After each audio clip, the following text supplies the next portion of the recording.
Tonight on KGW News, feeling the effects of the daily grind. Educators have really expressed that they're at a breaking point. Portland teachers sound the alarm on feeling overwhelmed and overworked. We hear from union leaders weighing in on these educators in crisis. Plus, a little girl's strength becomes a beacon of hope. She found the silver lining in every situation, good, bad, anything. The extra help she's getting after battling cancer. But first, we didn't want this to come to this point, but unfortunately, it has. Thousands of Kaiser Permanente nurses authorized to strike as union members take a stand across several states. Your news starts now. And we start tonight with thousands of Kaiser Permanente workers going on strike. Thank you for joining us. I'm Laurel Porter. Today, the union announced nurses and other healthcare professionals will strike starting November 15th. As Catherine Cook reports, is part of an ongoing fight over staffing levels and higher pay. We have to say enough is enough. On November 15th, Nurse Nicholas Ng, along with thousands of other Kaiser Permanente health professionals, will leave the front line for the picket line. This is a major escalation. We didn't want this to come to this point, but unfortunately, it has. Ng is a steward with the Oregon Federation of Nurses and Health Professionals. Last month, union members voted 96% in favor of striking. They gave their 10-day notice on Thursday. Unless something changes, 3,400 Kaiser workers from Oregon and Washington will walk off the job, along with workers from 5 other states. What needs to happen for you guys not to go on strike? Well, they're definitely going to have to drop their most destructive proposal, which would be a 2-tier wage system. Ng says at one point, Kaiser proposed that new employees would receive 26% less pay and decreased benefits. Negotiations are also failing over staffing issues and cost of living wage increases. We've been patronized as heroes during this whole pandemic. And then when it comes time to negotiate, jointly changes that we need to make to be successful moving forward, the employer turns around and says, you're overpaid and we can't do this. A statement from Kaiser read in part, "The challenge we are trying to address in partnership with our unions is the increasingly unaffordable cost of health care. And the fact is, wages and benefits account for half of Kaiser Permanente's operational costs." The statement goes on to say, "We believe we can reach an agreement with the alliance that meets our shared interests and avoids an unnecessary and harmful strike, especially as we continue to battle this pandemic." I don't want to be on a picket line. I want to be taking care of patients. But unfortunately, the employer has given us no other choice. Catherine Cook, KGW News.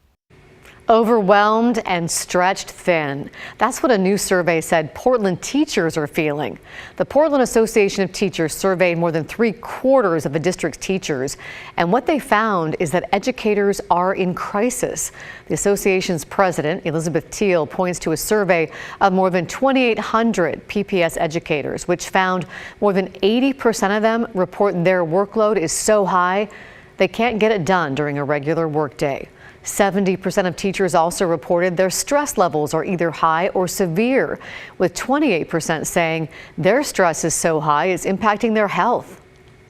It really hits me hard how teachers are really giving everything they have up into the point that they don't have anything else to give, and it's impacting their own health and of course their own families. And that's not sustainable. Teal believes to solve this, teachers' to-do lists need to be shorter. That can mean anything from shortening meetings to reconsidering when to do certain projects and initiatives in the year's curriculum. We did reach out to Portland Public Schools for comment on this survey and its findings, and the PPS Chief Human Resources Officer said in part, "We continue to be in daily conversations with the teachers' union leadership and desire to work with them to establish realistic, student-centered actions that better serve their learning, our primary mission, and support the adults that are critical to their learning." This week, the CDC gave the green light to allow kids as young as 5 to get the Pfizer COVID vaccine. And now Oregon is moving to get kids vaccinated. State health officials expect 180,000 initial doses to arrive. That covers about half of the state's 342,000 children who just became eligible. However, health officials caution parents may have to wait a few days before the vaccine is widely available for kids in the 5 to 11 age group. Today, we talk with U.S. Surgeon General Dr. Vivek Murthy, who has a 5-year-old who is now eligible for the vaccine. He stressed the vaccine is safe for this age group, and it's 90% effective at preventing symptomatic infection in kids. The side effects that children did have were soreness in the arm, fatigue, headaches, some fevers, but they lasted a day or two and then disappeared, leaving our children with protection. There were no serious adverse events that were noted in the trials, which is really, really good. We also talked about when children under 5 might be eligible for a vaccine. Dr. Murthy said trials have been underway, but there are multiple steps left in that process before a vaccine's approved for that age group. Dr. Murthy expects younger kids could start getting the vaccine in early 2022. Last week, we had a rather odd story about an event in Portland where people paid hundreds of dollars to watch a live autopsy of a human cadaver. The story generated a lot of questions. For starters, where did the body come from? And the big question, did the man's family know his body was on display for paying customers? Now, a week later, after more digging, we have answers to both those questions. As investigative reporter Kylie Boshi found, his family had no idea. 98-year-old David Saunders is remembered as a veteran of World War II, the Korean War, and a Hurricane Katrina survivor.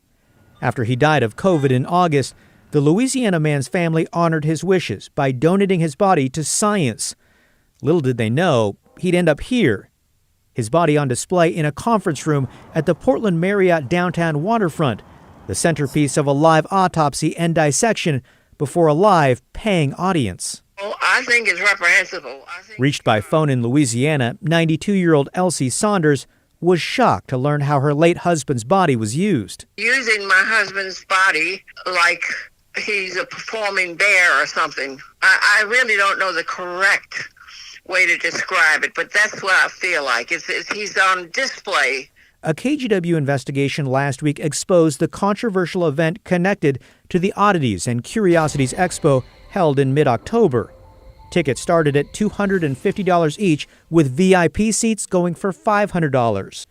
Video taken inside the event shows more than 24 people watching the dissection and at times given special access for a closer look. Honestly, I was horrified. This week, word of the Portland event reached funeral director Mike Clark of Baton Rouge, who handled the preparation of Saunders' body in Louisiana before it was handed off to a private company. I was totally horrified. Our whole staff was horrified that this is what had happened to a gentleman, that he and his family thought that his body was going for the advancement of medical students. Clark said MedEd Labs, a Las Vegas company that solicits body donations for medical and science research, never told him or Saunders' family how the body would be used. I think it is beyond imagination. It is not conceivable that this would happen to him. When reached by phone, the manager of MedEd Labs said event organizers indicated the cadaver would be used for training. Anatomical and dissection purposes to teach students and people human anatomy, what happens with the human body with organs as a person passes away. So they suggested this was educational. 1,000,000%, guys. That's exactly what it was. Do you feel like you were misled? Yeah, Kyle, we did not know it was going to be used for a paying audience. We don't do that. We've never done anything like that, ever. During an interview last week, event organizer Jeremy Siliberto, founder of Death Science, promised the donor and his family gave consent. I can guarantee that he knew his body would be used for medical education. And there's another concern. According to his death certificate, David Saunders died of COVID and pneumonia, which means a potentially infectious body was dissected at the event in which people were invited to examine the body. Do you have safety concerns knowing this was an autopsy of a COVID patient in a hotel meeting room? I do have concerns, given that we know now that the deceased was positive for COVID, and based on the video that we observed, appropriate PPE clearly was not donned by the participants, nor were the minimum CDC guidelines followed. Multnomah County's medical examiner had tried to stop the event before it happened because she felt it was disrespectful and unethical. Those concerns were realized after hearing from David Saunders' wife, who was furious after finding out her late husband was autopsied in front of ticket holders at a Portland hotel. Kyle Aboshi, KGW News. That story just gets more troubling. Saunders' wife also said her top priority now is getting her husband's remains back so they can be cremated and treated with respect. We're told that process is underway and that she's also been swamped with calls from reporters around the country as this story picked up steam. And because of all this, she's also hired a lawyer. Just a reminder, if you have a story idea for Kyle to investigate, give him a call at 503-226-5041, or you can email callkyle@kgw.com. Today, the Portland City Council began talking about how to spend an extra $60 million in tax money this fall. Commissioners expected to have about $5 million to spend, but the surging economy brought in a lot more than that. One of the big proposals for the money is funding more police officers for the city and to outfit them with body cameras. Commissioner Mingus Mapp said he supports that, as well as expanding the city's behavioral health teams and setting aside more beds for people who have mental health problems and who are violent. Those are a package of programs that I think actually will make Portland safer and we can afford to fund and would make a difference in people's real lives within the next 12 months. The commissioner asked for $2 million for those extra mental health beds, and the mayor funded it at $0. But Mapp says he believes that's an oversight and will ask the mayor again to restore that money. Today's meeting was a work session only. The final decision is a couple of weeks off.